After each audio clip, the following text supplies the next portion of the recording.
সম্মানিত মৎস্যচাষী ভাই বন্ধুগণ, আসসালামু আলাইকুম। তো আশা করি সকলেই ভালো আছেন। তো আবারও নতুন একটি ভিডিও নিয়ে আপনাদের মাঝে চলে আসলাম। আপনারা ভিডিওর স্ক্রিনে যে মাছগুলো লক্ষ্য করতে পারছেন, এগুলো হলো গিয়ে পাবদা মাছের পোনা। অনেকেই আবার বলি পাবদা বলে ডাকেন।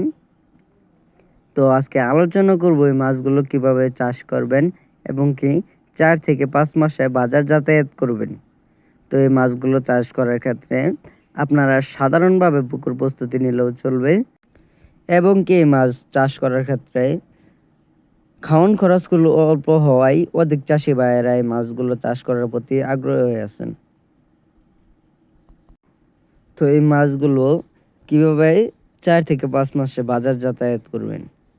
তো এই মাছগুলো যদি আপনারা চাষ করতে চান অথবা চাষের জন্য মাছগুলো যে জায়গা থেকে নেন, আপনারা এই অবশ্যই লক্ষ্য রাখবেন যে মাছগুলো মাথার মাছ হয়। কারণ মাথার মাছ যদি না হয় তাহলে এই মাছগুলো বাড়তে খুব দেরি হবে। আর যদি মাথার মাছগুলো নেন, ভালো উন্নত মানের মাছগুলো নেন, তাহলে অল্প সময়েই গ্রোথ বেড়ে যাবে মাছগুলোর, খাওয়ান খরচও অল্প লাগবে। তাই তো আমরা নিয়ে আসলাম অধিক চাষি ভাইদের জন্য একদম অরিজিনাল রোগবালু ছাড়াই অরিজিনাল পাবদা মাছের পোনা। তো আমরা এই মাছগুলো সারা বাংলাদেশে হোম ডেলিভারির মাধ্যমে পৌঁছিয়ে দিয়ে থাকি। তো ভিডিওর স্ক্রিনে দেওয়া নাম্বারে আপনারা চাইলে এখনই কল করে অর্ডার করতে পারেন।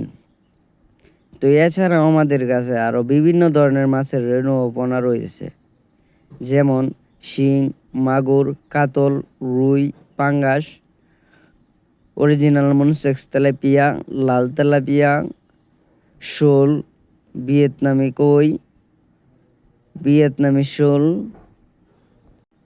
তারাবাইন, আইর, আরও সাদা কাপ জাতীয় মাছের রেণু পোনা। তো আর দেরি না করে এখনই অর্ডার করতে পারেন এই মাছের পোনাগুলো আমাদের কাছ থেকে।